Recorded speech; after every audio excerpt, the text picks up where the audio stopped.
DVM global అందిస్తున్న ధ్యాన యువ కార్యక్రమానికి స్వాగతం సుస్వాగతం. ధ్యాన యువ ద్వారా మనం విద్యార్థులకు యువతకి ఆత్మ వికాసంతో పాటు వ్యక్తిత్వ వికాసాన్ని జీవన వికాసాన్ని అందిస్తూ ఉన్నాం. సో నేటి ధ్యాన యువలో మనం అండర్స్టాండింగ్ యూత్ అంటే హార్మోన్స్ని ఎమోషన్స్ని ఎలా అర్థం చేసుకోవాలి. ఒకవేళ సపోర్ట్ చేసే పేరెంట్స్ ఉంటే well and good. Parents support లేకపోయినా మిమ్మల్ని మీరు అర్థం చేసుకొని మీరు ఎలా అద్భుతంగా ఉన్నతంగా ఎదగొచ్చో ఈనాటి ఎపిసోడ్ ద్వారా కౌన్సిలింగ్ సైకాలజిస్ట్ డాక్టర్ సంధ్య గారి ద్వారా మనం తెలుసుకోబోతున్నాం. నమస్కారం సంధ్య మేడం. నమస్కారం. వెల్కమ్ టు ధ్యాన యువ. Thank you sir, thank you very much. Right, ఏంటి మేడం టాపిక్, ఏం చెప్తాం అనుకున్నారు? ఈరోజు మనకి పిల్లల్లో హార్మోన్స్ ఎలా ఉంటాయి, దాన్ని వాళ్ళు ఎలా సమతుల్యంగా పెట్టుకోవాలి. ఫస్ట్ ప్రతి మనిషికి యూత్లోకి వచ్చిన తర్వాత ముఖ్యంగా ఆడపిల్లలు కానీ మగపిల్లలు కానీ వాళ్ళకి టీనేజ్ నుంచి స్టార్ట్ అవుతాయి, హార్మోన్స్ అనేవి స్టార్ట్ అవుతాయి. దాంట్లో అమ్మాయిలకైతే 4 స్టేజెస్ ఉంటాయి. ఒక 1 మంత్ సైకిల్ తీసుకుంటే ఆ స్టేజెస్లో 4 స్టేజెస్లో ఫస్ట్ వాళ్ళకి మెన్స్ట్రువల్ ఫేజ్ ఉంటుంది. దాంట్లో వాళ్ళకి మూడ్ స్వింగ్స్ ఉంటాయి, చాలా చిరాగ్గా ఉంటారు, కోపంగా ఉంటారు. అలాంటప్పుడు పేరెంట్స్ వాళ్ళని అబ్జర్వ్ చేయాలి. ఫస్ట్ థింగ్, ఒకవేళ పేరెంట్స్కి అర్థం కావట్లేదు, ఆ రోజుల్లో అప్పుడున్న తిండి ఆ జనరేషన్లో అప్పుడు అందరూ ఆడవాళ్ళు హెల్దీగానే ఉన్నారు, కడుపులు నొప్పి పెయిన్స్ వగేరా ఏం లేవు, ఉన్నా కానీ పట్టించుకునే వాళ్ళం కాదు, పని చేస్తూ పోయేవాళ్ళం, ఫ్యామిలీకి ఏం కావాలి ఏంటి అనేది చేస్తూ ఉండేవాళ్ళం. అయితే ఇప్పుడు ఆడపిల్లలకి ఫుడ్ సరిగ్గా లేదు, న్యూట్రిషన్ లోపం ఉంది, పైగా ఎమోషనల్గా కూడా వాళ్ళు త్వరగా ఇరిటేట్ అవ్వడం కోప్పడడం చేస్తూ ఉంటారు కదా. అందుకని వాళ్ళ మెన్స్ట్రువల్ ఫేజ్లో ఏం జరుగుతుంది అనేది ఆడపిల్లలు అర్థం చేసుకోవాలి. రెండవ స్టేజ్కి వచ్చే పేరెంట్స్ అర్థం చేసుకోవాలి, వాళ్ళని వాళ్ళు కూడా అర్థం చేసుకోవాలి, వాళ్ళని వాళ్ళు అర్థం చేసుకోవాలి, గమనించాలి. అవును. ఇప్పుడు ఒకవేళ తల్లికి తెలియకపోవచ్చు, చదువుకున్న తల్లి అయితే తెలుస్తుంది, ఆవిడ కాస్త జ్ఞానం ఉంటుంది, ఓహో పీరియడ్స్ వచ్చినప్పుడు ఇలా ఉంటారు, మూడ్ స్వింగ్స్ ఉంటాయి, కోపం వస్తుంది, నేను కూడా ఇలాగే బిహేవ్ చేశాను, ఇప్పుడు ఆమె కొంచెం జాగ్రత్తలు చెప్తుంది, ఇలా ఉండాలి నాన్న, కాస్త రెస్ట్ తీసుకో, కొంచెం హాట్ ప్యాక్ యూజ్ చేయి, ఇవన్నీ వాళ్ళు సలహాలు ఇస్తారు తల్లిదండ్రులు. కానీ అందరికీ తెలియాలని లేదు కదా. అందుకని ఇప్పుడున్న ఆడపిల్ల ఏం జరుగుతుంది, నా సైకిల్ 1 మంత్ అంతా ఏం జరుగుతుంది అనేది అర్థం చేసుకోవాలి. ఇలా మెన్స్ట్రువల్ ఫేజ్లో తను అర్థం చేసుకుంటే న్యూట్రిషన్ అంటే బ్యాలెన్స్డ్ డైట్ మెయింటైన్ చేస్తూ చిన్న చిన్న ఎక్సర్సైజ్ చేస్తూ ఉంటే ఈ సర్కిల్లో ఇబ్బంది లేకుండా ఉంటుంది, ఈ సైకిల్ దాటవేయచ్చు. ఫస్ట్ తనని తాను గమనిస్తే ఏం చేయాలన్నది తర్వాత వస్తుంది గైడెన్స్. ఎస్, ఓకే, అవును. రెండవ స్టేజ్ ఫాలిక్యుల్ స్టేజ్ అంటాం.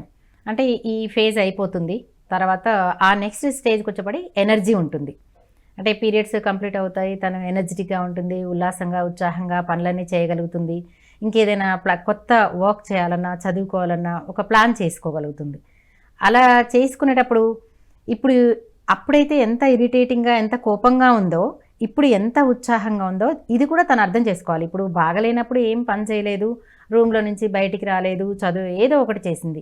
ఇప్పుడు అర్థం చేసుకొని మీకేమైనా హెల్ప్ కావాలా ఇంట్లో పేరెంట్స్కి, నేనేమైనా హెల్ప్ చేయగలుగుతానా, ఒక ఆ వాతావరణం అంటే ఇంట్లో సిబ్లింగ్స్ కూడా ఉంటారు కదా, తమ్ముడు అన్నో ఎవరో ఒకరు ఉంటారు, వాళ్ళతో సామరస్యంగా ఉండడం, మాట్లాడడం, నేను మొన్నటి వరకు అలా ఉన్నాను, ఇప్పుడు నేను ఏమైనా చేసి పెడతాను మీకు, తమ్ముడైతే ఏమైనా ఎక్స్ప్లెయిన్ చేయాలా, చదువుకుంటావా, దగ్గర కూర్చోబెట్టుకొని మాట్లాడటం, వాళ్ళని గమనించడం. సింగిల్ చైల్డ్ అయితే మేడం, సింగిల్ చైల్డ్ అయితే ఇక పేరెంట్స్కే చెప్పాలి, పేరెంట్స్ దగ్గర ఉండాలి, అంతే దగ్గర ఉండాలి. అంటే కొంచెం స్టబార్న్ కూడా ఉంటారు కదా, సింగిల్ అంటే ఇంకా తనని తాను ఇంకా ఎక్కువ అర్థం చేసుకోవాలి, అబ్జర్వ్ చేసే టైం ఎక్కువ ఉంటుంది కాబట్టి ఇప్పుడు ఒక తోడు ఉంటేనేమో వాళ్ళతో షేర్ చేసుకుంటారు, ఇంట్లో అన్నీ మాట్లాడుకుంటారు, పోట్లాడుకుంటారు, సరదాగా ఉంటారు, దానివల్ల ఓకే కొంత ఎమోషనల్గా రిలీజ్ అవుతారు. అంటే ఈ సరదాగా ఉంటారనే క్రమంలో యూత్ ఇప్పుడు ఎలా ఉన్నారంటే, అంటే టీనేజ్ వచ్చిన తర్వాత ఎలా ఉన్నారంటే, అక్క తమ్ముడు కావచ్చు, రీసెంట్గా నాకు వచ్చిన కేసులో వాళ్ళు ఏంటంటే చిన్నప్పటి నుంచి సరదాగా కొట్టుకుంటూ మాట్లాడుకోవడం అలవాటు వాళ్ళకి. అంటే ఏంట్రా ఏం చేస్తున్నావు అని ఒకటి వేసి మాట్లాడడం, లేకపోతే ఆ అబ్బాయి అయినా సరదాగా కొట్టడం, ఏమైనా తెచ్చుకున్నా సరదాగా పోట్లాడుకుంటూ తీసుకోవడం అలా చేసేవాళ్ళు. కానీ ఇప్పుడు వాళ్ళిద్దరు పెరిగి పెద్దయి, తను ఇంటర్ దాటాడు, డిగ్రీ ఇంజనీరింగ్లో జాయిన్ అయ్యాడు తను, ఆ అమ్మాయిది కంప్లీట్ అయ్యి అప్పుడే జాబ్కి వెళ్తుంది, అంటే ఎర్లీ అడల్ట్ ఫేజ్లోకి వచ్చేసింది ఆ అమ్మాయి. కానీ ఈ కొట్టుకోవడం ఏదైతే ఉందో ఈ సరదా అలాగే కంటిన్యూ చేస్తున్నారు. కానీ మొన్న ఈ మధ్య సీరియస్ టాపిక్ అయింది ఇద్దరికి, నేను చేస్తాను, నేను ఇది చేయాలి, ఈ డ్రెస్ వేసుకోవాలి, ఫలానా ఫంక్షన్కి వెళ్ళాలి అన్నప్పుడు తమ్ముడు అబ్జెక్షన్ చెప్పాడనమాట. నువ్వు ఇలాంటి డ్రెస్లో వెళ్ళడానికి వీల్లేదు. ఇద్దరికీ వాదన పెరిగింది. టప్పమని చెంప మీద పెట్టి కొట్టాడు. ఎవరిని? అక్కని. అక్కడే ఈగో స్టార్ట్ అయింది. నేను అక్కని, నన్ను ఎలా కొట్టావురా నువ్వు, ఇప్పుడు నన్ను ఎలా కొడతావు నువ్వు? తల్లి చూస్తూ ఉంది, ఆమెకు అది అలవాటైపోయింది. ఇద్దరు చిన్నప్పటి నుండి కొట్టుకుంటున్నారు, కలుసుకుంటున్నారా అనుకుంటుంది ఆవిడ. చిన్నప్పుడే కొద్దిగా గైడ్ చేయాలి. అది చిన్నప్పుడే ఆ వే కరెక్ట్ కాదు. వైలెన్స్ వేలో మీరు ఒకరికొకరు ఎక్స్ప్రెస్ చేసుకోవడం, ముచ్చట పెట్టుకోవడం అది కరెక్ట్ కాదని పేరెంట్స్ చిన్నప్పుడు చెప్తే వాళ్ళు అలా బిహేవ్ చేసేవాళ్ళు. ఒకరికొకరు చేసుకునేదాకా రావద్దు. మామూలుగా మాటల్లోనే ఉండాలి, మాటల యుద్ధమే ఉండాలి, అది సరదాగా ఉండాలి. అది ఒకరికొకరు హర్ట్ చేయకుండా తన యొక్క ఒపీనియన్ ని అవతల వాళ్ళకి చెప్పే విధంగా ఉండాలి. ఇంట్లో ఇద్దరు పిల్లలు ఉంటాయి, ఇద్దరు పిల్లలు సరిగ్గా ఉంటేనే కదా మళ్ళీ ఇంట్లో పెద్దవాళ్ళు కూడా చక్కగా కలిసి ఉండేది. ఇలా ఆ అమ్మాయి డిప్రెషన్లోకి వెళ్ళింది. నన్ను కొట్టాడు మా తమ్ముడు, చిన్నవాడు కొట్టాడు, పైగా సారీ చెప్పలేదు. నాకు సారీ చెప్పాలని అనుకోలేదు, తనకి తెలియదు కదా ఇది ఎప్పుడు జరిగే ప్రాసెస్. చిన్నప్పటి నుండి అంటే వాడు ఎట్లా అంటే చిన్నప్పటి నుండి ఇలాగే జరుగుతుంది, నార్మల్ అయిపోతున్నాం అని వాడు అనుకున్నాడు. అవును, ఈ తను అప్పుడే జాబ్కి వెళ్ళడం స్టార్ట్ అయిపోయింది కాబట్టి నేను పెద్ద నన్ను ఎలా కొడతాడు. ఆ ఇష్యూ వాళ్ళ మదర్ కూడా చాలా లైట్ తీసుకుని ఎప్పుడు ఉండేది కదమ్మా, ఎందుకు పట్టించుకోవద్దు అని చెప్పేసింది. కానీ అలా డిప్రెషన్కి వెళ్ళి ఆ తర్వాత వాళ్ళిద్దరి మధ్య బాండింగ్ కూడా కొంచెం దూరం అవ్వడం, మాట్లాడకపోవడం, గదిలో నుంచి బయటికి రాకపోవడం, ముభావంగా ఉండడం. ఆ అబ్బాయి కూడా ఏం అర్థం కాలే, ఎందుకక్క అలా ఉన్నావు అంటే సరైన కారణం తెలీదు, తను చెప్పలేకపోయింది. అంటే ఇది ఒక్కటే రీజన్ అయి ఉంటుందా, ఇంకేమన్నా ఉన్నాయా మీ దగ్గరికి వచ్చారా? ఈ కేసు నా దగ్గరకు వచ్చింది అనమాట. అంటే రీజన్ ఏంటి అంటే చిన్నప్పటి నుంచి వాళ్ళిద్దరు అలా పోట్లాడుకుంటే ఆ అమ్మాయికి వివరంగా చెప్పాం. ఇప్పుడు వాళ్ళ రిలేషన్ చైల్డ్హుడ్ నుంచి వాళ్ళిద్దరు ఎలా బాండింగ్ ఉంది, ఏంటి, ఎందుకు అనేది మాట్లాడితే చాలా చిన్న చిన్న కారణాలు, ఇలాగే నన్ను కసిరించాడు, నన్ను తిట్టాడు అంటే అప్పుడేమనిపించలేదు, చిన్నప్పుడు ఏమనిపించలేదు, చదువుకునేటప్పుడు ఏమనిపించలేదు. హార్మోనల్ ఇంబ్యాలెన్సెస్ ప్లస్ ఎమోషన్స్ అనేది తెలిసినప్పుడు ఇంపాక్ట్ పడ్డది. చిన్నప్పుడు సరదాగా ఉండే అది. అంటే ఇప్పుడు ఎవరి పాత్ర ఎక్కువ ఉంది? ఈ అమ్మాయి పాత్ర ఎక్కువ ఉంది. అంటే ఇప్పుడు నీకంటే చిన్నవాడు కొంచెం, నీకున్న ఫేజెస్ ఏంటి, ఇప్పుడు నేను ఈ ఫేజ్లో ఉన్నాను, మెన్స్ట్రువల్ ఫేజ్లో ఉన్నాను, లేకపోతే ఫాలిక్యుల్ ఫేజ్లో ఉన్నాను, నెక్స్ట్ ఓవులేషన్ ఫేజ్ కూడా వాళ్ళది బాగుంటుంది, ఎనర్జెటిక్గానే ఉంటారు. ఫోర్త్ వచ్చేసి లాస్ట్ ఫేజ్ ల్యూటియల్ ఫేజ్ ఉంటుంది. దాంట్లో మళ్ళీ వాళ్ళకి స్టార్ట్ అవుతుంది అనమాట. అంటే బాడీ పెయిన్స్, హార్మోనల్గా, ఫిజికల్లీ, మెంటల్లీ కొంచెం వీక్ అవ్వడం, కోపం రావడం ఇలా ఉంటాయి. అంటే ఆ అమ్మాయి ఉన్న ఫేజ్ లాస్ట్ ఫోర్త్ ఫేజ్లో తనకు అలా జరిగింది. అలా 2-3 సార్లు జరిగినప్పుడు తనకి ఇదే గుర్తుపెట్టుకుంటుంది, తమ్ముడు ఇలా బిహేవ్ చేశాడనేదే గుర్తుపెట్టుకుంటుంది. కానీ గతంలో మేము ఇలా ఉన్నాం కాబట్టి అలా బిహేవ్ చేశాడు, అది తప్పు అని అప్పుడు చెప్పుంటే ఇప్పుడు అలా చేసేవాడు కాదు. ఆ తర్వాత ఈ పిల్లలిద్దరిని కూర్చోపెట్టి కౌన్సిలింగ్ చేసి, ఇప్పుడు చూడు బాబు, మీకు టెస్టోస్టిరాన్ ఒక హార్మోన్ ఉంటుంది, మీరు బాగానే ఉంటారు, మార్నింగ్ టు ఈవినింగ్ వరకు మగవాళ్ళకి చూసేది ఒకేలాగా ఉంటారు, 24/7 చూసుకుంటాం మనం. మగవాళ్ళకైతే 24/7 చూసుకుంటాం, అమ్మాయిలకైతే 28 days సైకిల్ చూస్తాం. ఈ క్రమంలో తనకేంటి అంటే ఎర్లీ మార్నింగ్ ఎనర్జెటిక్గానే ఉంటాడు, తనకు కావాల్సిన విధంగా ఆటలకి వెళ్ళిపోతాడు, ఎంజాయ్ చేస్తాడు, ఇంట్లో ఎవరేం చేస్తున్నారో ఏమీ పట్టించుకునేది ఉండదు. ఎందుకంటే తల్లి ఎప్పుడు ఏమీ పని చెప్పదు కదా, చెప్తే ఇంట్లో అమ్మాయికి పని చెప్తుంది, కిచెన్లో హెల్ప్ చేయమని అడుగుతుంది. కానీ వీడు అలాగే బయటికి వెళ్ళడం, ఆడుకోవడం, రావడం, కాలేజ్కి వెళ్ళడం, మళ్ళీ ఆఫ్టర్ ఈవినింగ్ రాగానే ఇంట్లో ఉన్న కుక్క పిల్లతో ఆడుకోవడం, తన స్కెడ్యూల్ అది, పెద్దగా చేసేది ఏముండదు. అంటే యూత్ ఏం అర్థం చేసుకోవాలి ఇక్కడ, ఇంట్లో వాళ్ళకి ఎలా ఉన్నారు, వాళ్ళ అక్క గురించి తను తెలుసుకోవాలి. తెలియనప్పుడు ఈ అక్క కూడా తమ్ముడికి చెప్పాలి, మేము ఇలా ఉన్నాము, మాకు ఇలాంటి ఫేజెస్ ఉంటాయి, మేము ఇబ్బంది పడుతూ ఉంటాం, మాతో కొంచెం సున్నితంగా ప్రవర్తించాలి. సో సిబ్లింగ్స్ షేర్ చేసుకోవాలి ఒకరికొకరు. ఒకవేళ జెండర్ మారింది కాబట్టి ఇది అయింది మేడం, ఇద్దరు సేమ్ అనుకోండి, ఇద్దరు సిస్టర్సే, అప్పుడు అమ్మాయి కూడా షేర్ చేసుకుంటే ఈజీ అవుతుంది అంటారా? ఈజీ అవుతుంది. బట్ అమ్మాయిలు కూడా ఇప్పుడు ఒక్కొక్కసారి పోట్లాడుకుంటారు, ఎంత పోట్లాడుకున్నా ఎండ్ ఆఫ్ ద డే వాళ్ళిద్దరు మంచిగానే కలిసి ఉంటారు. ఎందుకంటే ఒక దగ్గర ఏం చేసినా సరదాగా ఉండాలి, అది ఎవరిని ఒకరు హర్ట్ చేసుకొని బాగా డిస్టర్బ్ అయ్యేదాకా వెళ్ళొద్దు. అవును, ఇప్పుడు ఈగోకి తీసుకొని ఇంకా ఎంత మాట అంటే వాళ్ళు బాధపడతారు అనే దాని మీదే ధ్యాస పెడతారు. ఈ క్రమంలో ఎడ్యుకేషన్ గురించి మర్చిపోతారు, ఆ డేలో వాళ్ళు చేయాల్సిన స్కెడ్యూల్ ఏముంది పట్టించుకోరు, అమ్మ పని చెప్పినా ఆలోచించరు, నాన్న పని చెప్పినా ఆలోచించరు. ఫోకస్ అంతా ఎక్కడ ఉంటుంది, ఇప్పుడు నాతో పోట్లాడింది, నేను ఇంకా ఎలా హర్ట్ చేయాలి అదే తన revenge. రివెంజ్ అంటే రివెంజ్ మోడ్లోకి వెళ్తున్నారు. అవును, రివెంజ్ మోడ్లోకి వెళ్ళి ఇప్పుడు ఆ అమ్మాయి ఒక క్లాస్ వింటుంది. ఆ క్రమంలో క్లాస్ వినేటప్పుడు ఇక్కడ కూర్చొని ఈ పిల్లాడు అరుస్తాడనమాట, అమ్మ ఏం చేస్తున్నావు, ఇంట్లో ఎవరిని పెంచుతున్నావు, ఏం తిండి ఎవరికి పెట్టి పెంచుతున్నావు, గాడిదలక తెలియట్లేదా, ఇలా అన్పార్లమెంటరీ వర్డ్స్ కూడా యూజ్ చేస్తున్నారు పిల్లలు. అంటే ఒక హక్కు కల్పిస్తున్నాం మనం మగపిల్లలకి. అంటే అబ్బాయి ఎక్కువ అని అమ్మాయి తక్కువ అని చేయడం వల్ల ఈ జెండర్ ఈక్వాలిటీ పేరెంట్స్ నుంచి వెళ్ళిపోవాలి. అది వెళ్ళిపోవాలి. ఇద్దరు పేరెంట్స్ ఏం చేయాలి మేడం అలాంటి టైంలో? వాళ్ళ పాత్ర ఏంటి ఇప్పుడు చెప్పండి. ఇక ఇద్దరు వాళ్ళు ఏం చేయాలో చెప్పారు. ఇప్పుడు పేరెంట్స్ అది గమనించినప్పుడు ఏం చేయాలి? ఇద్దరు పేరెంట్స్ గమనించేటప్పుడు ఇప్పుడు ఈ అబ్బాయి తిట్టాడు, ఆ మదర్ ఏం చేయాలి, వచ్చేసి చెప్పాలి, నువ్వు ఇలా మాట్లాడడం తప్పు, నువ్వు ఏమైనా చెప్పావా ఫస్ట్ అక్కకి సైలెన్స్లో పెట్టుకోమని, లేకపోతే నేను ఒకటి చదువుకుంటున్నాను ప్రిపేర్ అవుతున్నాను అని చెప్పి. నువ్వు కూర్చున్నదే హాల్లో కూర్చున్నావంటే ఎవరైనా సరే సరదాగా ఏదో టీవీ చూడటానికో లేకపోతే ఇంకేదో వర్క్ చేసుకోవడానికో కూర్చున్నావు అనుకుంటారు. నువ్వు స్పెషల్గా ఒక రూమ్లో కూర్చొని చదువుకోవట్లేదు. కాబట్టి అక్క తన క్లాస్ వింటూ వెళ్ళడానికి రెడీ అవుతూ, ఆఫీస్కి వెళ్ళడానికి రెడీ అవుతూ అలా వినింది. ఫస్ట్ తల్లి అది కల్పించుకొని చెప్పాలి. ఆవిడ చెప్పలేదు, మనం ముందనుకున్నట్టే ఆవిడ అన్నీ సరదాగా లైట్గా తీసుకుంటుంది, కానీ బాధపడుతుంది. ఆ అంతరం అర్థమైపోతుంది, ఇద్దరు మంచిగా కలిసి ఉండట్లేదు.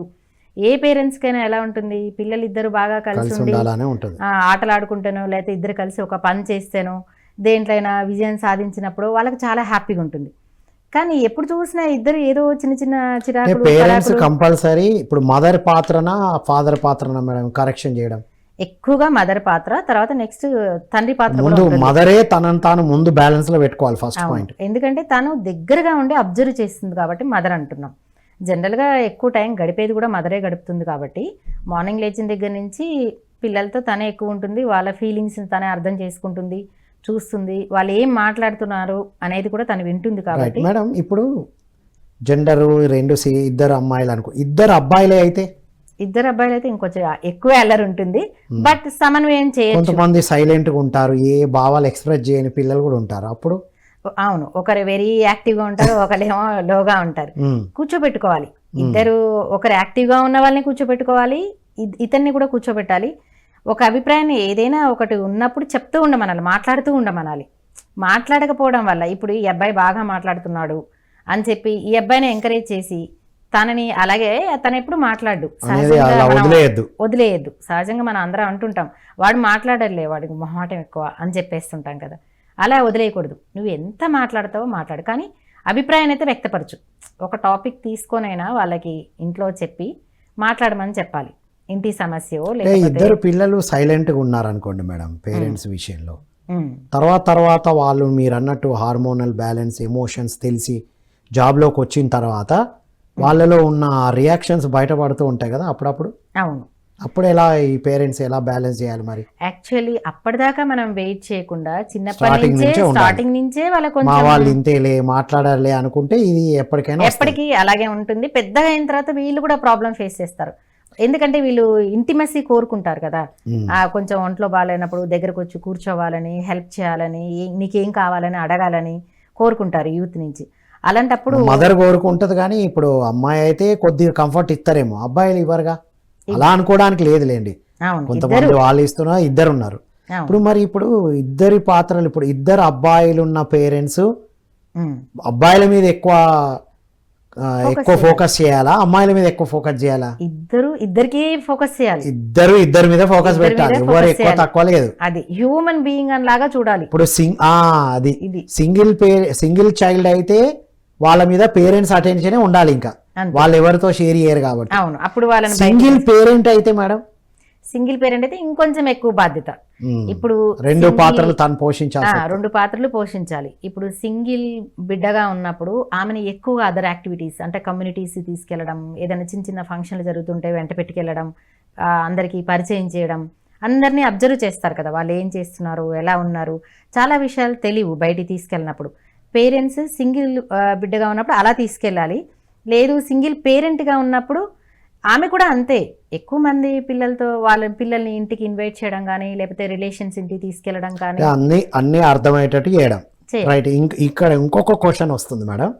ఇప్పుడు అబ్బాయిలు అమ్మాయిలు పేరెంట్స్ సింగిల్ పేరెంట్ ఇవన్నీ ఓకేనే బాగానే ఉంది. ఇప్పుడు చిన్నప్పుడు ఎలా ఉన్న అమ్మాయిలైనా అబ్బాయిలైనా జనరల్గా అమ్మాయిలు ఉన్న వాళ్ళు కూడా సఫర్ అవుతున్నారు. అవును. నిజానికి అబ్బాయిలతోనే సఫరింగ్ అదే. అనుకోవడానికి కూడా లేదు. ఇప్పుడు కొంత చేంజ్ అయ్యి అబ్బాయిలు కొద్దిగా ఆలోచిస్తున్నారు, అమ్మాయిలు ఆలోచించట్లేదు అనేది కూడా కొంతమంది అంటున్నారు. అవును. ఇద్దరు అమ్మాయిలు ఉన్న వాళ్ళు ఇబ్బంది పడుతున్నారు. అవును. అంటే ఇప్పుడు అక్కడ పేరెంట్స్ ఇద్దరు, ఫస్ట్ అసలు పేరెంట్స్ ఇద్దరు ఎలా ఉండాలంటారు? పేరెంట్స్ ఇద్దరు సఖ్యంగా ఉండాలి. వాళ్ళిద్దరు అంటే వాళ్ళిద్దరూ వాళ్ళకు వాళ్ళు ఓన్గా టైం తీసుకొని వాళ్ళ సపరేట్ టైం గడుపుతూ వాళ్ళకున్న హ్యాబీస్ ఏంటి, తల్లి కానీ తండ్రి కానీ వాళ్ళ మీద వాళ్ళు ఫస్ట్ ఫోకస్ చేసుకుంటే ఇంట్లో ఉన్న వాళ్ళతోనే చక్కగా కలిసి ఉంటారు. అంటే ఇప్పుడు తల్లి ఏం చేస్తుంది, మార్నింగ్ లేచిన దగ్గర నుంచి వర్క్ మీదే ధ్యాస పెడుతుంది, పిల్లలకు కావాల్సినవి చూస్తుంది, తనకంటూ తాను ఆలోచించుకోదు. ఎప్పుడైనా ఇబ్బంది కలిగినప్పుడు పిల్లల మీద అరిచేస్తుంది, అరిచేసి తను మర్చిపోతుంది. కానీ పిల్లలు అది మర్చిపోరు కదా. లేదా భార్యాభర్తలు ఇద్దరు గొడవ పెట్టుకునేటప్పుడు కూడా ఈ ఎక్కువగా డామినేటింగ్గా ఉండేది మన ఇండియన్లో భర్తదే ఉంటుంది. వాళ్ళిద్దరు ఎలా కలిసి ఉన్నారు, ఆయన తిడుతూ ఉండడం, ఈమె సప్రెస్ అయిపోవడం, ఈమె ఎక్స్ప్రెస్ చేయకపోవడం, ఇవన్నీ పిల్లల మీద ఉంటాయి ఆ ప్రభావాలు. పిల్లల మీద ఇంపాక్ట్ ఉంటుంది తర్వాత. కానీ ఈ పిల్లలు ఏం చేయాలంటే ఇప్పుడు చాలా నేర్చుకుంటున్నారు కదా, చాలా ఎన్నో ఉన్నాయి, సోషల్ మీడియాలో ఉంటున్నారు, ఎక్కడెక్కడో ఎవరెవరు ఎలా ఉంటున్నారు అనేది పిల్లలకి తెలుసు. ఈ 16, 17, 18 వచ్చింది అంటే వాళ్ళ గురించి వాళ్ళకి చాలా బాగా తెలుసు. ఇంట్లో వాళ్ళని కూడా కరెక్ట్ చేయాలి వాళ్ళే.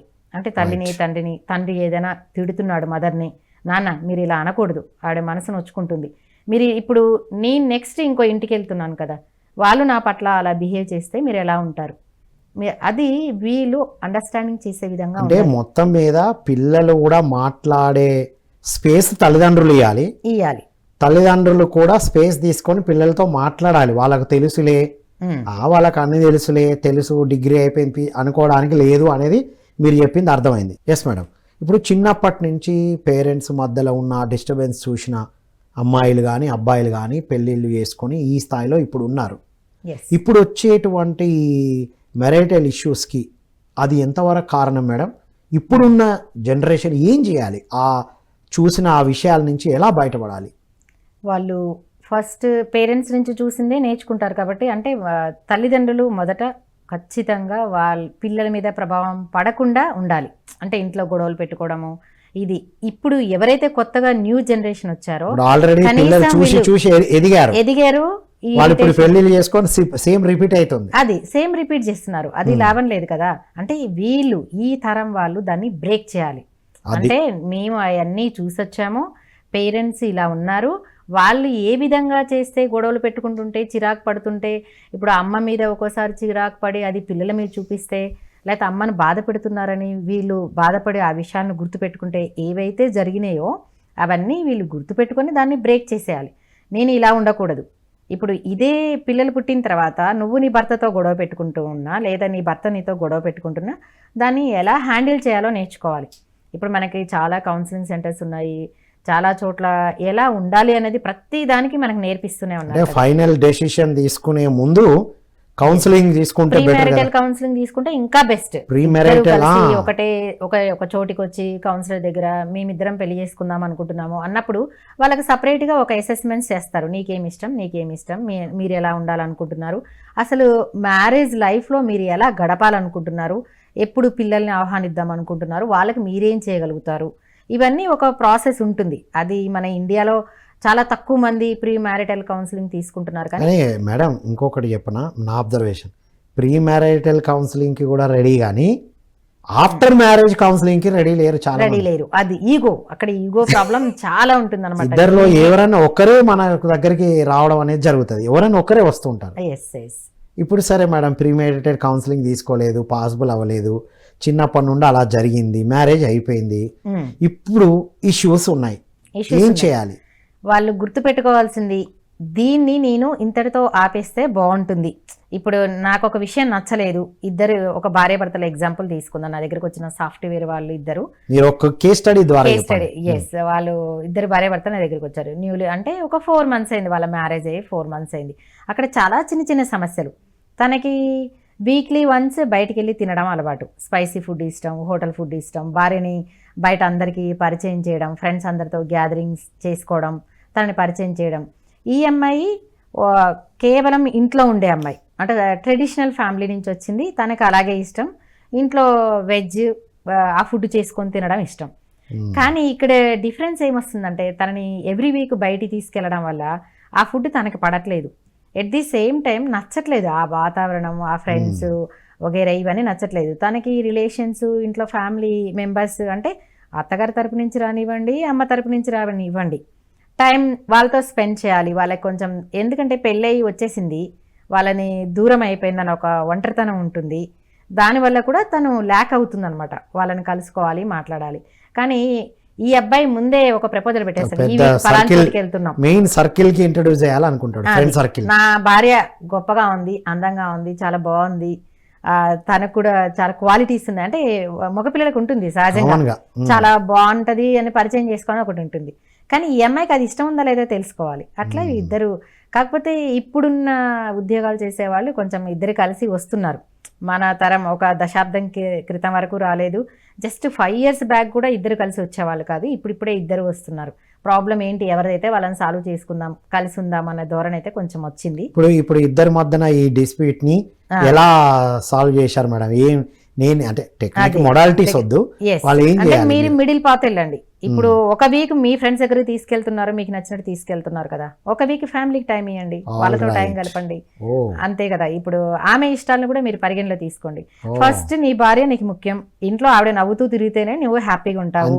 నువ్వు బయట తీసుకెళ్లి బొమ్మలాగా అందరికి చూపించి అక్కడ మొహమాటని పోయి అందరితో బాగా సోషలిజం బాగా మాట్లాడి హ్యాపీగా ఉండి ఇంటికి వచ్చిన తర్వాత కామ్గా పడుకుని ముభావంగా ఉంటే బాగుంటుందా? బాగుండదు కదా.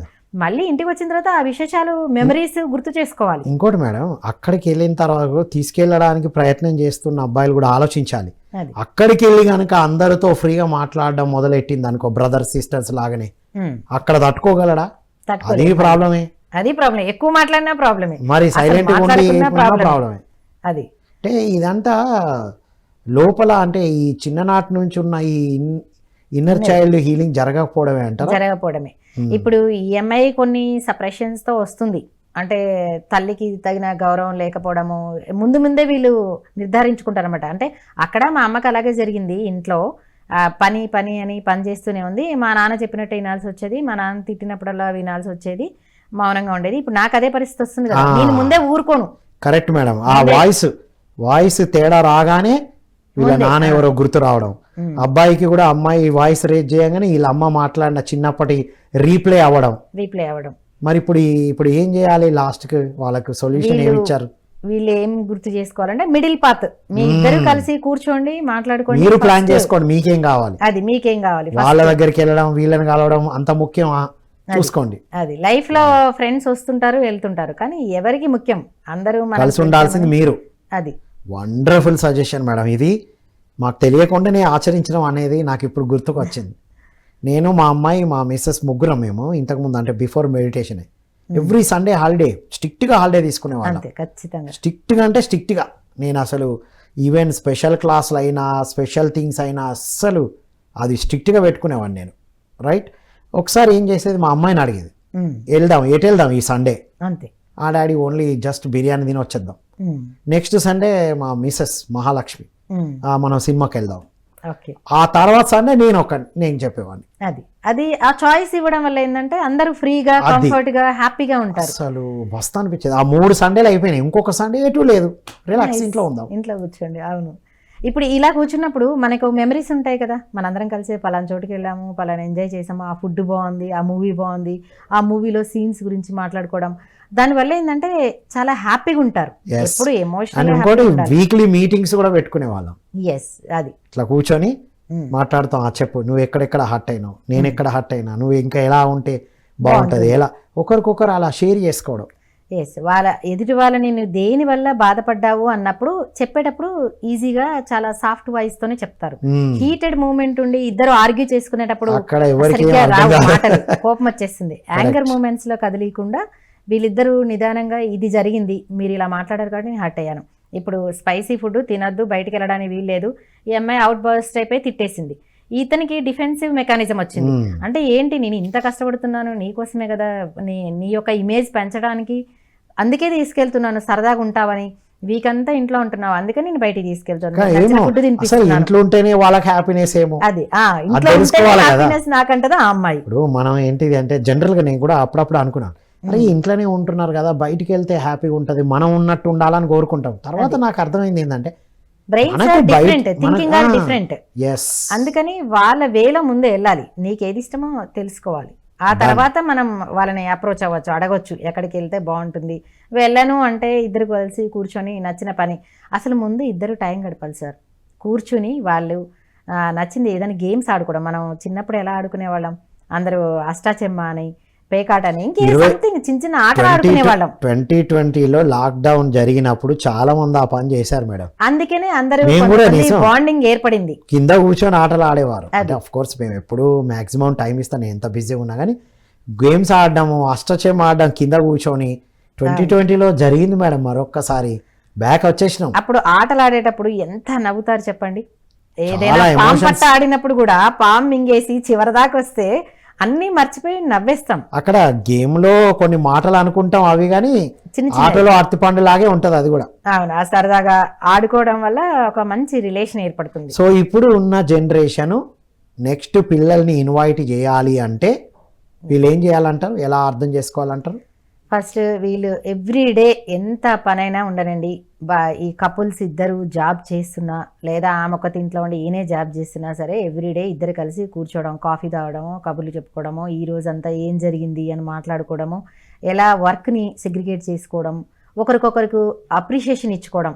ఏదో ఆ డే అంతట్లో ఒక మంచి పని ఆమె చేసి ఉంటుంది, ఇతను చేసి ఉంటాడు కదా, అది చెప్పుకోవడం, అప్రిషియేషన్. నువ్వు చాలా చక్కగా వంట చేసావు ఈరోజు, చాలా బాగున్నావు, చాలా మంచి హెల్ప్ చేసావు, పనమ్మాయి వాళ్ళ అమ్మాయికి బాగాలేదు అంటే డబ్బులు ఇచ్చి హెల్ప్ చేసావు, ఇది చాలా మంచి పని. వాళ్ళ చేసిన మంచి పనులను, వాళ్ళ యాటిట్యూడ్ని అప్రిషియేట్ చేసుకోవాలి. అప్రిషియేట్ ఇది ఇంకొకసారి ఇప్పుడు మీరు అన్నారు ఇద్దరు ఎంప్లాయీస్ లేదా ఎవరైనా ఒకరు ఎంప్లాయీ, అమ్మాయి ఎంప్లాయీ అయ్యి బిజీగా ఉండి అబ్బాయి అంటే మామూలుగా వర్క్ ఫ్రమ్ హోమ్ చేస్తూ ఇంట్లో ఉన్నారనుకోండి, వాళ్ళిద్దరు ఎలా ఉండాలి మేడం? వాళ్ళిద్దరు కూడా, తను కూడా అమ్మాయి జాబ్ చేస్తుంది అనే దానికి ఈగో తీసుకుంటున్నారు బాగా. ఇది నేను ఈ మధ్య ఒకటి ఇన్స్టాగ్రామ్లో ఒక రీల్ చూశాను. ఇద్దరు కలిసి హోటల్కి వెళ్ళారు.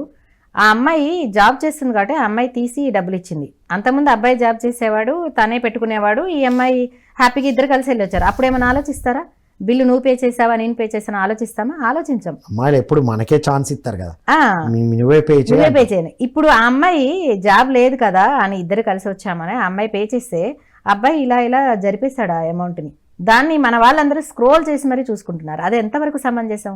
అంటే అమ్మాయి పే చేస్తే తప్పు, నీకు అక్కడ ఈగో అడ్డం వచ్చింది అంటే ఫినాన్షియల్గా నేను క్రైసిస్లో ఉన్నానని నువ్వు గుర్తు చేస్తున్నావా అని అంటున్నాడు.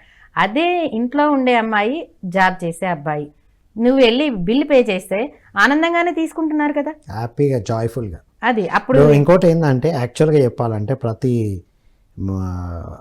ప్రతి మెన్కి పెద్దవాళ్ళు ఎవరికైనా నేనైతే ఒకటే సజెషన్ ఇస్తూ ఉంటాను మేడం, ఎప్పుడు వాళ్ళకి చాయిస్ ఇవ్వాలి.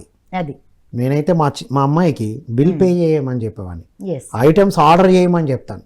అవును, మనం చేయొచ్చు, ఇవ్వాలి. ఎప్పుడు మనమే చేసే బదులు వాళ్ళకంటూ ఒక ఇండివిజువాలిటీ, అరే ఈ ఐటమ్ అప్పుడు తిన్నాం టేస్ట్ ఉంది, ఇది ట్రై చేద్దాం, అవును, రైట్, బిల్ పే చేయమని చెప్పడం. ఎంత పే చేస్తున్నారు అన్నప్పుడు వాళ్ళకి ఒక ఆర్థిక అవగాహన కూడా వస్తుంది. ఇది ఇంత ఖర్చు అవుతుందా, ఇప్పుడు ఇంట్లో పరిస్థితి తెలిసినప్పుడు. ఫర్ ఎగ్జాంపుల్ ఇప్పుడు మీరు ఒక బిల్, మీ ముగ్గురు కలిసి వెళ్ళారు హోటల్కి, ఒక 2000 అయింది అనుకోండి, దాంట్లో తినే ఐటమ్స్ని బట్టి. అప్పుడు నెక్స్ట్ టైంకి తనకి తెలిసినప్పుడు ఆ కాస్ట్ని బట్టి వాళ్ళు సెలెక్ట్ చేసుకుంటారు. డబ్బులు ఉన్నప్పుడు ఖర్చు పెడతారు, లేనప్పుడు అది కాక వాళ్ళకు ఒక అండర్స్టాండింగ్ తీసుకొస్తుంది కదా, రే మనం ఇంత చేతుల నుంచి అంటే వాళ్ళకు కూడా జాయ్ ఇస్తుంది. నేనైతే ఎప్పుడు ఛాన్స్ ఇస్తూ ఉంటాను, కమాన్ పే ఇట్. అవును, అంతగా అదే కదా డబ్బులు అన్ని అక్కడి నుంచి. రేపు ఇదే వీళ్ళు వాళ్ళ పిల్లలకు కూడా అప్లికబుల్ చేస్తారు. అదే వాళ్ళకి ఆ ఫ్రీడమ్ ఇస్తారు. నువ్వు ఇది ఖర్చు పెట్టు, నువ్వే ఇలా పర్వాలేదు, నువ్వు వెళ్ళి కొనుక్కొనిరా. మనము కూర్చున్న వెహికల్లోనే అలాగే ఉండి పిల్లల్ని పంపించి నువ్వు తీసుకొని రా అన్నప్పుడు దాని గురించి తెలుసుకుంటారు. ఏది ఎంత కాస్ట్ ఉంది, ఏంటి, ఉందా లేదా, ఈ వస్తువు దొరుకుతుందా దొరకదా, దాని గురించి వాళ్ళకు ఒక అవగాహన ఉంటుంది. మనం పెద్దవాళ్ళం ఏం చేస్తాం, ఎక్కువగా మనమే అన్నీ తీసుకొని రావడం, దాని కాస్ట్ కూడా వాళ్ళకి తెలియనేమో, ఆ ఇబ్బందులు కష్టాలు వాళ్ళకి ఏం తెలియక్కర్లేదు అనుకుంటారు. కానీ తెలియాలి, ప్రతి పిల్లలకి తెలియాలి. మనము దాచిపెట్టిన సేవ్ చేసిన డబ్బుల గురించి తెలియకపోయినా పర్లేదు, కానీ అది మన దగ్గర ఉన్నవి ఏంటి, మన ఖర్చులు ఏంటివి, మన స్థాయి ఏంటి ఖచ్చితంగా తెలియాలి. దాచిపెట్టిన డబ్బులు తెలియకపోయినా పర్లేదు. అవును. ఎందుకంటే ఇప్పుడు మా ఫ్రెండ్ ఒకడు ఉన్నాడు మేడం, వాళ్ళ అబ్బాయికి ఇన్ని డబ్బులు ఉన్నాయి కదా, ఇంకా నేను జాబ్ చేసి కష్టపడి ఇవన్నీ ఎందుకు అది అంటాడు. చేసేటప్పుడు కష్టమవుతుంది కదా, ఉద్యోగం చేసేటప్పుడు కష్టమవుతుంది. అంటే ఇంత కష్టపడితే ఈయన వచ్చేది నెలకి వచ్చినాయి ఆల్రెడీ ఉన్న వాటిని వాడుకుంటా. ఉన్నది వాడతాను, నాన్న నా కోసమే కదా కష్టపడి సంపాదించింది, నాకెందుకు అన్నట్టుంటారు. అలా కాకుండా ప్రతి చిన్నప్పటి నుంచే మనము చాలా స్టోరీస్లో కూడా చదువుతూ ఉంటాం, చాలా చోట్ల కూడా అబ్జర్వ్ చేస్తుంటాం. తల్లి తండ్రి ఏ చెప్పినా ఫస్ట్ థింగ్ మంచి జరగాలి, యూత్కి అంటే పిల్లలకి మంచి జరగాలనే చెప్తారు. ఒకవేళ వాళ్ళు సరిగ్గా చెప్పలేదు, వాళ్ళ పోట్లాటలో లేకపోతే వాళ్ళు పెరిగి వచ్చిన విధానము వాళ్ళకి చాలా విషయాలు తెలియకపోవచ్చు, పేరెంట్స్కి కూడా తెలియకపోవచ్చు. ఇప్పుడు యూత్గా మీకు తెలుసు కదా, మీరు అడ్వైజ్ చేయండి, మీరు ఎడ్యుకేట్ చేయండి. ఏదైనా మీరు ఒక గోకర్నో ఎక్కడికో చాలా లాంగ్ ప్లేసెస్కి వెళ్దాం అనుకుంటారు, తల్లిదండ్రులు సహజంగానే భయపడుతూ ఉంటారు. ఎందుకు వెళ్తున్నావు, ఆ ఫ్రెండ్స్తో వెళ్తే వచ్చే మెమరీస్ ఏంటి, వచ్చే నాలెడ్జ్ ఏంటి, దాని గురించి తల్లిదండ్రులకి ఎక్స్ప్లెయిన్ చేస్తే వాళ్ళు కూడా వింటారు. చాలా చెప్పాల్సింది చెప్పాలి, వాళ్ళ మెమరీస్ లో వాళ్ళు ఉండనివ్వాలి. ఫైనల్ గా మేడం మీ మెసేజ్ ఈరోజు? ఫైనల్గా యూత్ మాకేం తెలీదు అనకుండా తెలుసుకోవడానికి ట్రై చేయాలి. మాకేం తెలీదు, మేము చూసి వచ్చింది అదే, మేము అలాగే బిహేవ్ చేస్తామంటే నెక్స్ట్ వీళ్ళకి రాబోయే కాలం కూడా కంటిన్యూ అవుతుంది. కాబట్టి దాన్ని బ్రేక్ చేయాలి. ఒకప్పుడు ఇంత నాలెడ్జ్ లేదు, ఇంత డిజిటల్ ప్లాట్ఫామ్ లేదు, చాలా విషయాలు తెలీదు.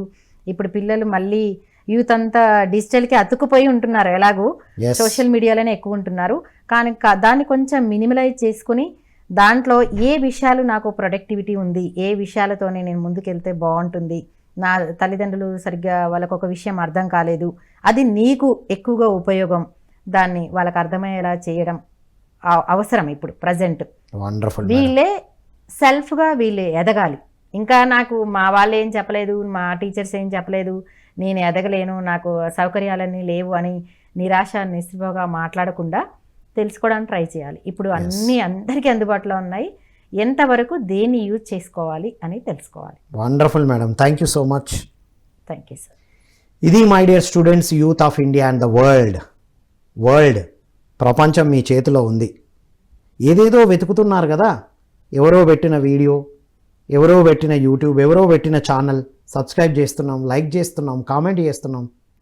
మీకు సంబంధించింది మీ హార్మోనల్ ఇంబ్యాలెన్సెస్ ఉన్నప్పుడు మీరు ఏం చేయాలి, ఇలాంటి డాక్టర్స్తో మాట్లాడండి, లేదా అందులో సెర్చ్ చేయండి. అండ్ చిన్ననాటి నుండి మీరు నేను ఇలాగే పెరిగాను, ఇలాగే ఉంటాను అనుకుంటే కాదు, అదే సైకిల్ కంటిన్యూ అవుతుంది, ఎన్నో తరాల నుంచి వస్తుంది. మీతో ప్రారంభం అవ్వలే, కానీ మీతో మాత్రం ఎండ్ చేసే అవకాశం ఉన్నది అనేది మేడం గారు చెప్తున్నారు. ఇప్పుడున్న జనరేషన్ పెళ్ళిళ్ళు చేసుకోవడానికి ముందు ప్రీమెరైటల్ కౌన్సిలింగ్ తీసుకోవచ్చు. కౌన్సిలర్స్ దగ్గరికి, సైకాలజిస్టుల దగ్గరికి వెళ్ళడం అంటే పిచ్చెక్కినట్టు కాదు మిత్రులారా, కొద్దిగా ఎక్కడెక్కడైనా ఉంటే దాన్ని క్లియర్ చేసుకున్నట్టు. సో కౌన్సిలింగ్, సైకాలజిస్ట్ దగ్గరికి వెళ్ళడానికి ఎవ్వరూ భయపడాల్సిన అవసరం లేదు. ఇప్పుడు ఆన్లైన్లో కూడా అందుబాటులో ఉన్నారు, ఫిజికల్గా వెళ్ళకపోయినా. So that is number 1. Number 2, మనకు అలా ఉన్నాను ఇలా ఉన్నాను కాదు, మీకు అసలు ఆల్రెడీ ప్రపంచం మీ చేతిలో ఉంది. సో ఇద్దరు అండర్స్టాండ్ చేసుకోవడం, ఫేస్బుక్ ఫ్రెండ్స్ని అండర్స్టాండ్ చేసుకుంటున్నాం, చిన్ననాటి ఫ్రెండ్స్ని అండర్స్టాండ్ చేసుకుంటున్నాం, మీ లైఫ్ పార్ట్నర్, మీ ఫ్యామిలీని అండర్స్టాండ్ చేసుకుంటూ ఉండడం అనేది చాలా ఇంపార్టెంట్. ఇద్దరు కలిసి ప్రణాళికలు వేసుకుంటే ఏదైనా సాధ్యమే. సో మీరు ఏ ఇష్యూస్ ఎదుర్కొంటున్నా దానికి మీ దగ్గరే సొల్యూషన్ ఉంది.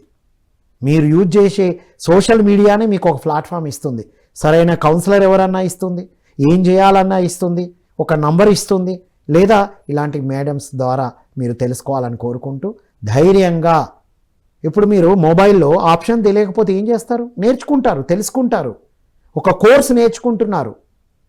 అంటే మనకు నెలకు కొద్దిగా జీతం వస్తుంది అంటేనే ఒక కోర్సు చేసే మనం, పుట్టినప్పటి నుంచి చనిపోయేదాకా కలిసి ఉండే మనం, బంధాల గురించి, బంధుత్వం గురించి మిమ్మల్ని మీరు తెలుసుకోవాలంటే ఎన్ని విషయాలు తెలుసుకోవాలి, ఎంత కోచింగ్ అవసరం. దానికోసమే కౌన్సిలర్స్ అండ్ సైకాలజిస్టులు ఉన్నారు. తప్పనిసరిగా కాంటాక్ట్ చేయాలని కోరుకుంటూ, ఇష్యూస్ ఉన్నవాళ్ళు ఫోన్లో మాట్లాడినా వారు హెల్ప్ చేస్తూ ఉంటారు. మేడం గారిని కాంటాక్ట్ చేయండి. మీకు నంబర్ కావాలంటే స్క్రోల్ అవుతున్న నంబర్కి కాల్ చేస్తే మేడం గారి నంబర్ అందిస్తాము. మీరు మాట్లాడుతూ అద్భుతంగా హాయిగా జీవించాలని మా ఈ ఉద్దేశం అంతా ఒకటే. మన తరతరాలుగా ఏమైనా జరిగింది, ఇప్పుడున్న నాలెడ్జ్ ఎరాలో మనం అద్భుతంగా జీవించాలి అనేదే ఈ ప్రోగ్రాం యొక్క ముఖ్య ఉద్దేశం. ఈరోజు కామెంట్ బాక్స్లో మెన్షన్ చేయండి మీకు ఏది బాగా నచ్చిందో. మేడం గారిని ఏమైనా ప్రశ్న అడగాలనుకుంటే అందులో ఫస్ట్ క్వశ్చన్ని పోస్ట్ చేయండి, వారు ఆన్సర్ ఇస్తారు, లేదా కాల్ చేయండి. Thank you one and all. మరో కార్యక్రమం మళ్ళీ కలుద్దాం.